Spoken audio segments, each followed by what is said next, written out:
Hi guys, Sydney పారామెటాలో ఉన్న Harris park అంటే little ఇండియాకి అయితే వచ్చేసాము. లిటిల్ ఇండియా అని దీనికి ఎందుకు పేరు వచ్చిందంటే ఎక్కువగా ఇండియన్ రెస్టారెంట్స్, ఇండియన్ షాప్స్ మరియు ఇండియన్ బిజినెసెస్ ఉన్నాయి కాబట్టి దీనికి లిటిల్ ఇండియా అని పేరు ఇచ్చారు. మనకి ఎక్కువగా ఆస్ట్రేలియాలో వేడి వేడి మిర్చి బజ్జీ, రోడ్ పైన జిలేబీలు లేకుంటే పానీపూరీలు కావాలంటే దొరకవు. కానీ ఇది పర్ఫెక్ట్ ప్లేస్, ఇది పర్ఫెక్ట్ స్పాట్. మనకి అలా ఇండియాలో చేసినట్టుగా తిన్నట్టుగా ఎక్స్పీరియన్స్ కావాలంటే మాత్రం ఇక్కడికి రావాలి. చూడండి, పానీపూరి దొరుకుతుంది, మనకి గరం జిలేబీ దొరుకుతుంది, లేకుంటే మిర్చి బజ్జీ, ఏది కావాలంటే అది మనకి ఇండియాలో దొరికినట్టుగా అన్నీ ఇక్కడ దొరుకుతున్నాయి. దోసాస్ కూడా ఉన్నాయి, బిర్యానీస్ కూడా ఉన్నాయి, హైదరాబాదీ బిర్యానీ రెస్టారెంట్స్ కూడా ఉన్నాయి.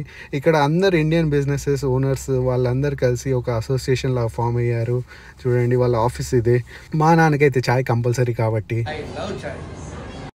అక్కడ వేడి వేడి మసాలా చాయ్ తాగేసి అక్కడ నుంచి ఫ్లైట్ ఎక్కి మెల్బర్న్కి వచ్చేసాం.